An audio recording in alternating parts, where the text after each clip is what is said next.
Se pensarmos a questão da homossexualidade a partir da teoria freudiana, é preciso começar por um ponto fundamental. Para a psicanálise, o interesse sexual exclusivo de homens por mulheres também não é um fato evidente da natureza.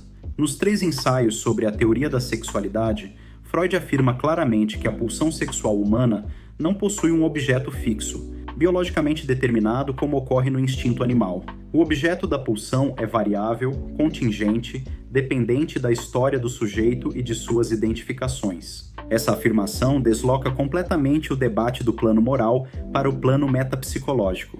Freud demonstra que a sexualidade se organiza inicialmente por meio de pulsões parciais, oral, anal, escópica, sádica, masoquista, que não estão subordinadas desde o início à primazia genital. A genitalidade, como organização unificada, é uma conquista tardia do desenvolvimento. Portanto, a heterossexualidade não pode ser considerada simplesmente como destino natural da sexualidade, mas como resultado de um processo de organização pulsional. Isso implica reconhecer que a homossexualidade e a heterossexualidade são destinos possíveis da libido.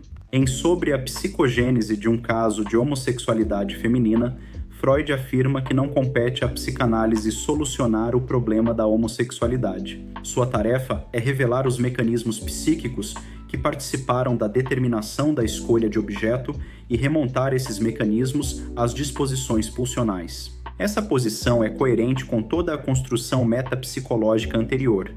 A psicanálise não opera como instância normativa, mas como investigação dos destinos da libido.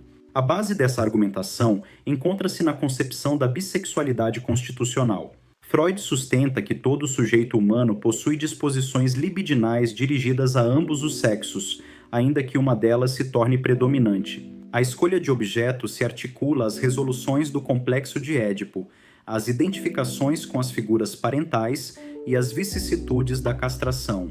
Não se trata de um ato voluntário consciente, mas de um destino pulsional. Ao afirmar que a sexualidade ultrapassa a genitalidade e que o prazer é sua finalidade primária, sendo a reprodução um objetivo secundário, Freud rompe com a tradição médico-moral de sua época. Ele insere no mesmo campo teórico a sexualidade infantil, as chamadas perversões e a sexualidade dita normal. A diferença entre normal e patológico não é qualitativa, mas quantitativa e estrutural. Depende das pulsões predominantes, do modo como se organizam e do grau de sofrimento implicado. Nesse sentido, a homossexualidade não é, para a psicanálise, sinônimo de perversão. A perversão, do ponto de vista estrutural, implica uma posição específica diante da castração, marcada pelo desmentido. Já a homossexualidade, enquanto escolha de objeto, pode estar presente em sujeitos neuróticos, psicóticos ou perversos, assim como a heterossexualidade pode. O que define a estrutura não é o objeto escolhido, mas a posição subjetiva diante da lei, do desejo e da falta. Freud também mostra que os sentimentos afetuosos e amistosos, reunidos sob o termo ambíguo amor, são moções pulsionais inibidas em sua finalidade sexual. Isso significa que a sexualidade está presente mesmo quando não se manifesta de forma genital.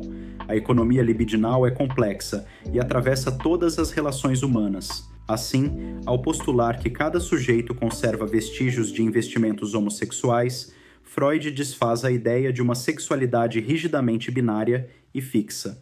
Quando ele afirma que a sexualidade humana é perversa polimorfa, não está moralizando, mas indicando que ela escapa a qualquer normalização absoluta. A pulsão não se submete facilmente às exigências da biologia, da moral ou da religião. A cultura impõe renúncias e regulações, mas o desejo permanece estruturado pela falta e pela plasticidade dos investimentos. Portanto, tanto a homossexualidade quanto a heterossexualidade devem ser compreendidas como destinos pulsionais, ligados à história singular do sujeito e às resoluções edípicas. A clínica psicanalítica não se orienta por ideais normativos de normalidade, mas pela escuta do sofrimento e pela investigação das formações inconscientes. O que interessa à análise não é corrigir a escolha de objeto, mas compreender o modo como o sujeito se posiciona diante de seu desejo. Esta aula é parte de um percurso, um percurso que não se faz com pressa nem com respostas prontas. A psicanálise se constrói no tempo, no contato com o texto, com o pensamento e, sobretudo, com a escuta. O que foi apresentado aqui não se esgota neste encontro. Ele serve como ponto de apoio para que novas perguntas possam surgir e para que o pensamento continue se aprofundando. A psicanálise não se oferece como um manual, ela se sustenta como uma experiência.